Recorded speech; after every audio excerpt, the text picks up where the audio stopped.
Daily Torah. I am Heath Hayes, and I've been out of it for a while, at least a few months. Really haven't done any content or anything like that. Truth is, I haven't really wanted to. So with that, I apologize. I've really just had a lot on my plate, a lot of things that I've got to focus on as far as, my family and the provision of, things that the Father's wanting to do within me, and trying to be attentive to the Spirit and really just kind of try to do the Father's things, the Father's ways, Bible things in the Bible way,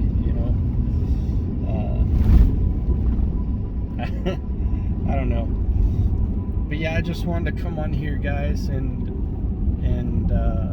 let you know that I'm going to start spinning up content. I'm going to start reading scripture. I'm going to start teaching and preaching the word within context. And I just kind of want to leave you with this. When we see in 1 Corinthians chapter 13, Paul talking about love. Love is patient, love is kind, love is this, love is that, absolutely. We need to be walking and operating in all aspects of love, especially if we want the fruit of the Spirit evident within our lives. And we sum this up in 1 Corinthians 13:13, after he tells us all, what love is, what love looks like.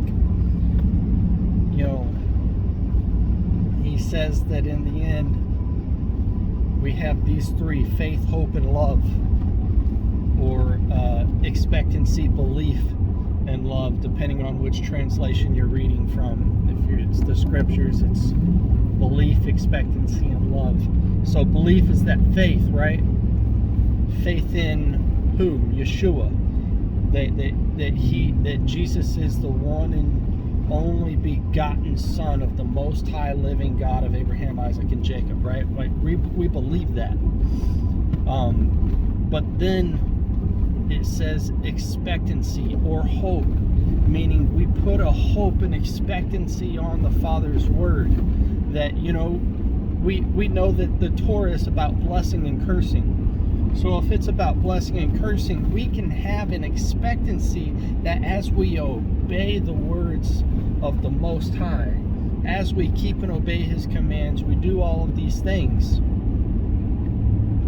that His word will not return to Him void, but we will actually live a blessed life in our obedience. We will receive the repercussions of all these if-then statements that we see all throughout the Torah, namely Deuteronomy. But with that said, he said the greatest of these is love. And I want to point out that it does not matter. I believe this is what Paul was trying to say, is that it doesn't matter how much you believe that Jesus is the Messiah. You know why? Because even the demons believe and they shudder. But they have no relationship. They turn their back on him. They know exactly who he is, and they hate him for it. Right?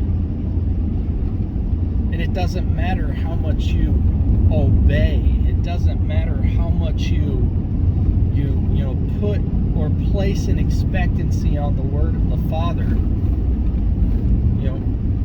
His character is true all the time. It's going to ring true 100% of the time. In John 14, Yeshua even says, if you ask anything in my name, I'm going to do it just to esteem the Father. Meaning it has nothing to do with you. It has absolutely nothing, but just for the sheer fact that our Messiah wants to bring honor and glory to our Father, the Creator of all things, the Most High living God. He wants to bring honor to His name. So He'll do it. Whatsoever we should ask in Yeshua's name, right? But it doesn't matter how much you believe or put an expectancy on the word of the Most High. If it's not birthed, or, some people would say, what is your why, right? If your why isn't perpetuated or birthed out of love for the Most High, your belief and your faith, your expectancy, it means nothing. What good does it profit you? Go back and read 1 Corinthians 13. What does it profit you if you have not love? I see Matthew 24, Yeshua, he talks about the love of many growing cold. Let us not be that generation. Let's be a part of the workers that He sends out. We are to be the workers that in Matthew chapter 9, Yeshua says that the harvest is plenty, the harvest is great, but the workers are few. Let's be like Isaiah in Isaiah chapter 6 when he says, the Father says, there's much work to do. Who will I send? And Isaiah stands and says, here am I, send me. Let's be like Isaiah. Let's be the ones that the disciples prayed for, saying that the harvest is great. There's a plentiful harvest, but the workers are few. Father, here I am. Send me. I want to honor you. I want to bring you glory. I want to bring in your harvest.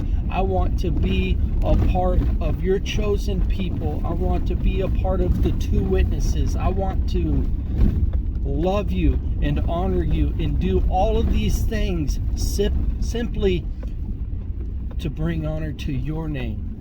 That you would receive honor and glory and power and magnification in our lives. Why? Because I love you. And that's what it all boils down to, man, is love. If your why is not love for the Father, you're wrong. Bless you. Shalom. I'll leave you with that. And look for content coming your way, guys. Bless you.